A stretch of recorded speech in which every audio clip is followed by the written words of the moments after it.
और इस वक्त आप बिल्कुल देख रहे होंगे कि आउटडोर हम ये प्रोग्राम कर रहे हैं, तो सोचा कि थोड़ा कभी तब्दीली भी आनी चाहिए, आउटडोर भी डिस्कशन करनी चाहिए। मेरा कब मैं आप डी चौक या शाराए दस्तूर जिसे कहते हैं, जहां पर पाकिस्तान की तमाम जो इक़्तिदार में बैठे लोग हैं या बड़े बड़े फैसले होते हैं, यही लोग बैठते हैं। तो आज आगाज़ जो है हम अपने प्रोग्राम का करेंगे अगेन पाकिस्तान और अफ़गानिस्तान के जो ताल्लुकात हैं उससे मुतालिक। आप जानते हैं कि पिछले 5-6 रोज़ से इस्तांबुल में दोनों मुल्कों के दरमियान मुज़ाकरात जारी थे और कल रात गए फिर ये खबर आई कि एक ब्रेक थ्रू ज़रूर हुआ है, और वो ब्रेक थ्रू जो तुर्किया के वज़ारत ख़ारजा है उनकी तरफ से स्टेटमेंट जारी हुआ, जो मुश्तरका एलामिया था। और उस मुश्तरका एलामिया में जो की फैक्टर है, नंबर 1 कि जो 19 अक्टूबर को दोनों मुल्कों के दरमियान जंगबंदी का ऐलान किया गया था उसको एक्सटेंड कर दिया गया है।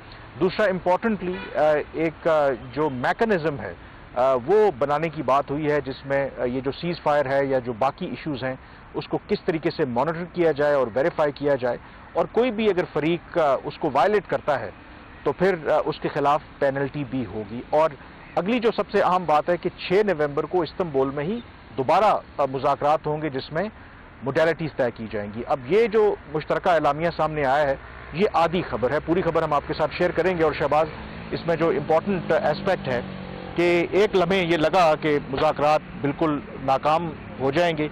इनफैक्ट पाकिस्तान ने तो 2 रोज़ पहले वज़ीर इत्तलात ने यह कह दिया था कि मुज़ाकरात नाकाम हो गए हैं, और अब पाकिस्तान से जो बन पड़ेगा दहशतगर्दी को रोकने के लिए, उनके जो अबैटर्स हैं जो सपोर्ट करते हैं, जो भी पाकिस्तान ने कार्रवाई करनी है वो पाकिस्तान करेगा।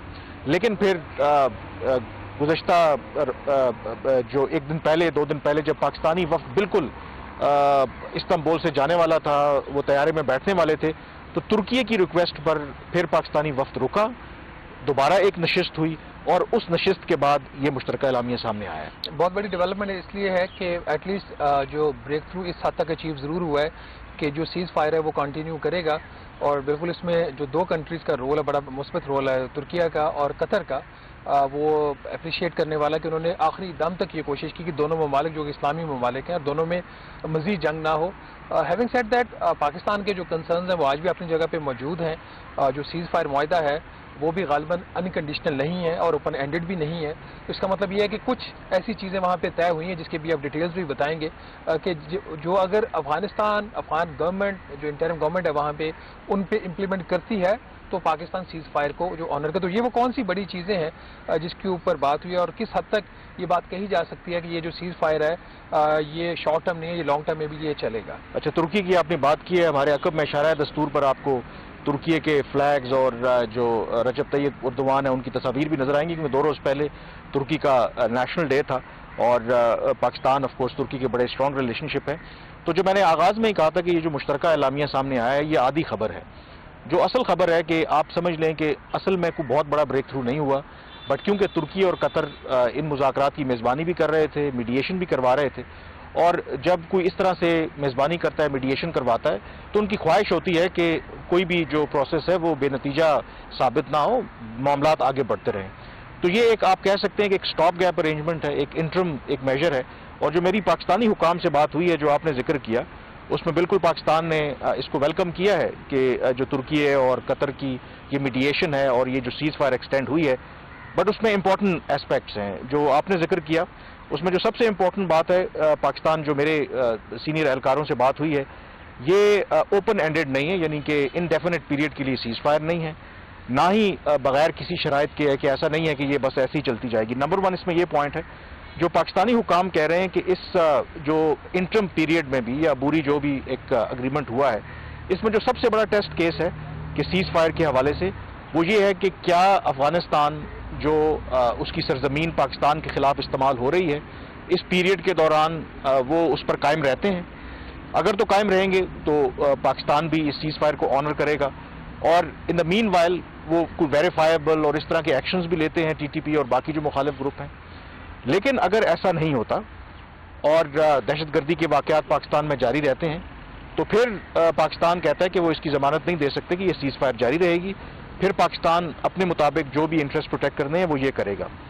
और इसी तरीके से फिर जो बात हो रही है कि मॉनिटरिंग और वेरिफिकेशन जो मैकेनिज्म की, उसमें भी उन्होंने कहा है कि ये जो ऐसे इंस्ट्रूमेंट्स होंगे कि जिसमें ऑन ग्राउंड उसको वेरीफाई किया जा सके कि जो भी एक्शंस जो हैं वो उनकी तरफ से होंगे, अफगान तालिबान लेंगे। अब पाकिस्तानी हुकाम का ये भी कहना है कि हम इस सारे प्रोसेस के अंदर एक अच्छी नीयत के साथ दाखिल हुए हैं। कभी भी हम नहीं चाहते थे कि अफगानिस्तान के साथ हमारे ताल्लुकात ख़राब हों, हम चाहते थे कि बातचीत के जरिए ये मामलात हल हों, लेकिन ये बात यहाँ तक पहुँची है तो उसकी वजह यही है कि अफगानिस्तान ने और अफगान तालिबान ने इससे पहले ताउन नहीं किया।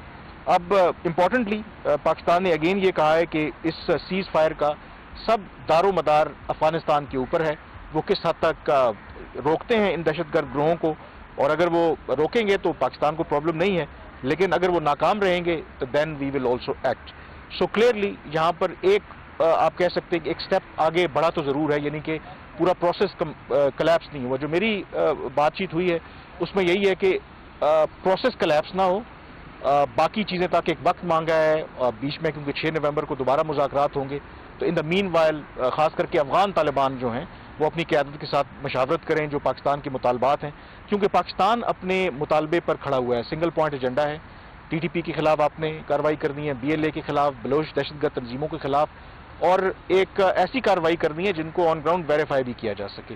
अगर उस पर कोई प्रोग्रेस नहीं होती तो फिर किसी जो बाकी दोनों मुल्कों के दरमियान ताल्लुकात की नौयत है उसमें भी कोई पेशरफ नहीं होगी। कामरान, इसमें 2-3 चीज़ें बड़ी अहम है। एक तो बुनियादी बात यह है कि चाहे बलूचिस्तान लिबरेशन आर्मी हो, TTP हो या कोई और दहशतगर्द तंजीम हो, अफगानिस्तान की जो ज़मीन है वो पाकिस्तान के खिलाफ इस्तेमाल नहीं होगी। ये एक प्रिंसिपल फैसला हुकूमत पाकिस्तान ने किया है और उसी के बेस के ऊपर ये सारी जो चीज़ें हैं वो हो रही थी। एक आपको पता है कि जो जिस तरह की खबरें भी आती रही हैं, डिस्कशन के दौरान एक पॉइंट ये भी आया था कि अफगानिस्तान किस तरह पाकिस्तान की जो उसकी सिक्योरिटी उसकी गारंटी दे सकता है, और विज़ा विज़ और भी बहुत सारी बातें हुई। बट जो चीज़ इम्प्लीमेंटेशन मैकेनिज्म की बात है, वेरिफिकेशन की बात है, ये जो दो बुनियादी उसके अहम जुज़्व हैं इस अंडरस्टैंडिंग के, इस अरेंजमेंट के, जो कि टेम्परेरी है, परमानेंट नहीं है।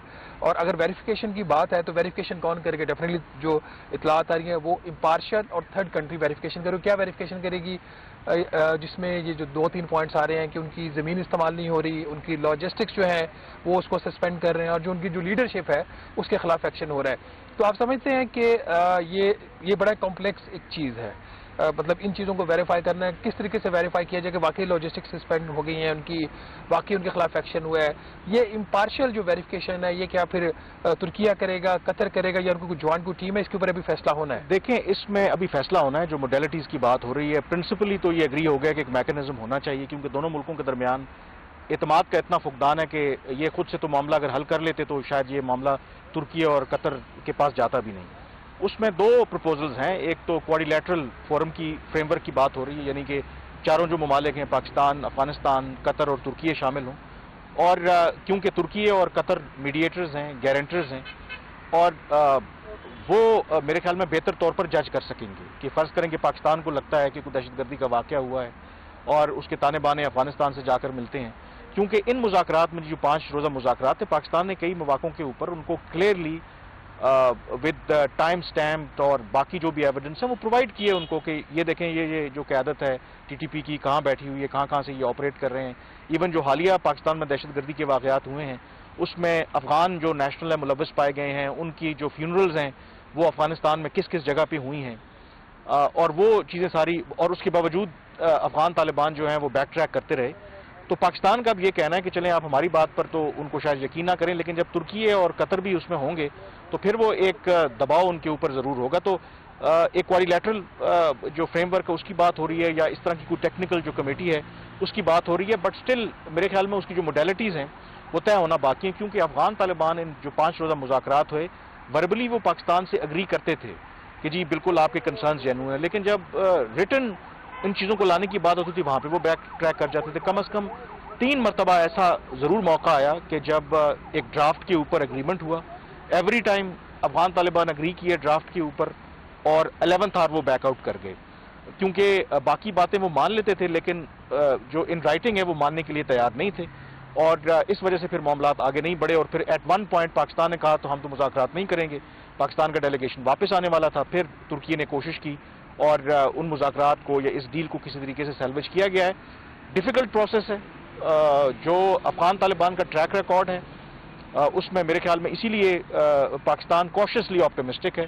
जो पाकिस्तानी ज़राए कह रहे हैं कि ये ओपन एंडेड नहीं है, अनकंडीशनल नहीं है, वो इसी वजह से कह रहे हैं कि उनको कहीं ना कहीं ये खदशा ज़रूर है कि इतनी कमिटमेंट के बावजूद या जो कुछ हुआ भी है अभी भी शायद अफगान तालिबान के ऊपर उस तरीके से एतबार नहीं किया जा सकता। बट पाकिस्तान ऑब्वियसली तुर्की है, कतर है, उनको नाराज तो नहीं कर सकता। पाकिस्तान अपनी जो सिंसेरिटी है वो उनको दिखा रहा है। और उसमें एक और जो बड़ा एलिमेंट है, चलें जो वेरिफिकेशन वाला मामला है, ये बहुत सी टेक्निकलिटीज़ हैं। जो मुझे पता चला है कि पाकिस्तान ने पहले भी किया था। एक और जो पाकिस्तान का मुतालबा है, जो बड़ा सिंपली वो अफगान तालिबान मान भी सकते हैं, वो ये था कि तालिबान के जो अमीर हैं हैबतुल्लाह खुनज़ादा, वो एक पब्लिक फतवा जारी करें क्लियरली, और उसमें कहें कि ये टीटीपी है, बीएलए है या बाकी दूसरे ग्रुप हैं, पाकिस्तान के खिलाफ जो हमले करते हैं या सो कॉल्ड उसको जिहाद कहते हैं, ये गैर शरई है, ये गैर इस्लामी है, ये जायज़ नहीं है। अब ये क्यों इंपॉर्टेंट है? क्योंकि टीटीपी और बीएलए दूसरे ग्रुपों ने बैत कर रखी है हैबतुल्लाह खुनज़ादा के ऊपर, और उनका जो अपना सिस्टम है कि अमीरुल मोमिनीन की आप किसी भी बात को डिफाई नहीं कर सकते। अब पाकिस्तान कहता है कि अगर अफगान तालिबान कहता है कि नहीं हम टीटीपी को सपोर्ट नहीं करते, हम अपनी सरजमीन इस्तेमाल होने की इजाज़त नहीं देते, तो फिर ये फतवा इशू करने में क्या कबात है? अब उस पर भी वो नहीं आ रहे। माजी में इस तरह की बातें उतरी, लेकिन बड़ी मुबहम सी उन्होंने बात की, एक डायरेक्टिव्स इशू कर दी। लेकिन अगर क्लियर वो फतवा हैबतुल्लाह खुनज़ादा की तरफ से आता है, that also shows the sincerity of the Afghan Taliban की जो क़यादत है और गवर्नमेंट है, और वो भी वो करना नहीं चाह रहे। बट काबरा, इसके अंदर एक चीज़ बड़ी इंपॉर्टेंट वो ये है कि इस सारे प्रोसेस के दौरान जब ये मुज़ाकरात हो भी रहे थे, तो जो पाकिस्तान सिक्योरिटी फोर्सेज हैं उनकी जो कार्रवाइयाँ हैं टीटीपी के खिलाफ जारी रही हैं। और मेरा ख्याल जो एक बड़ी डेवलपमेंट ये हुई है कि जो कलअदम तंजीम है उसके सरबराह के करीबी साथी जो है, उनके डेप्टी भी रहे हैं, उनको भी मारा गया है गालबन कल या परसों। तो इससे ओवरऑल अगर आप देखा जाए तो एक तरफ तो पीस का जो प्रोसेस है वो चल रहा है, और दूसरे उसके साथ ही जो ऑपरेशन इन दहशतगर्द तंजीमों के खिलाफ वो भी जारी है। तो हम होप कर सकते हैं कि फॉर द टाइम बीइंग चीज़ें जो हैं वो बेहतरी की तरफ जा रही हैं। और जो प्रिंसिपल्स की बात हो रही है कि प्रिंसिपल्स की जो मीटिंग होगी 6 नवंबर को, उसमें ये फाइनल जो कोई एग्रीमेंट है वो अगर होता है तो होपफुली जो वेस्टर्न बॉर्डर काफ़ी अरसे से, बल्कि अब तो दहाइयों से नहीं, ओवरऑल जो सिक्योरिटी की सिचुएशन और वैसे भी तजारत भी बंद है, मुल्क में अंगूर भी नहीं मिल रहे, वो भी एक लोगों के लिए मसला बना हुआ है। तो चीज़ें जो है वो नॉर्मलाइजेशन की तरफ वापस आएंगी। बिल्कुल, लेकिन उसमें जो इंपॉर्टेंट बात आपने बॉर्डर की बात की है, क्योंकि बॉर्डर आई थिंक ऑलमोस्ट 3 हफ्ते हो गए हैं, तमाम जो बॉर्डर क्रॉसिंग है वो चमन हो, तोरकम हो, अंगूर अड्डा हो, ये फिलहाल बंद है। और बावजूद इसके कि कल अच्छी खबर तो आई थी इस्तांबुल से, लेकिन पाकिस्तानी हुकाम ये कह रहे हैं कि अभी ये नहीं कहा जा सकता कि ये बॉर्डर कब खुलेगा। इसका मतलब ये है कि पाकिस्तान अभी भी इंतजार कर रहा है कि कुछ टेंजिबल प्रोग्रेस हो, और पाकिस्तान ने क्लियरली बाकी अफगानिस्तान के साथ जो भी मामलात हैं उनको लिंक कर दिया है एक इशू के साथ कि जब तक वहाँ से दहशतगर्दी खत्म नहीं होती बाकी मामलात के ऊपर भी प्रोग्रेस नहीं होगी। दूसरी तरफ बिल्कुल शहबाज ने जो बात की, इस हफ्ते दहशतगर्दी के खिलाफ पाकिस्तान का एक जो बड़ी कामयाबी वो ये थी कि बाजौड़ के एरिया में पाकिस्तान का ये कहना था कि अफगानिस्तान की साइड से इन्फिल्ट्रेशन की अटेम्प्ट हुई, और उसमें जो टीटीपी का नंबर 2 था कारी अमजद, और जो सारे केपी के अंदर बलूचिस्तान के अंदर वो उनका ऑपरेशनल कमांडर था जो सारे इस ऑपरेशन को ओवरसी कर रहा था, उसको पाकिस्तान ने मारा है। और वो बड़ा एक ब्लो है टीटीपी के लिए। उसके ऊपर 50 लाख का हेड मनी भी थी, पाकिस्तान ने रखी थी, और यूएस की जो स्पेशल डेजिग्नेटेड दहशतगर्दों की फहरिस्त है उसमें भी ये जो शख्स है शामिल था। तो एक तरफ पाकिस्तान डिप्लोमेटिकली और बाकी ऑप्शंस के जरिए इस इशू को रिजॉल्व करने की कोशिश कर रहा है, और बाकी जो काइनेटिक ऑपरेशंस के जरिए इस मसले को हल करने के जो मामलात हैं या जो कोशिश है वो भी पाकिस्तान ने जारी रखी हुई है। यहाँ पे ब्रेक लेंगे और ब्रेक के बाद रुख करेंगे कि हुकूमत पाकिस्तान क्यों सोच रही है कि इजाफी जो टैक्सों का बोझ है वो अवाम के ऊपर डाला जाए। ये क्या कहानी है, ब्रेक के बाद इस पर बात करेंगे।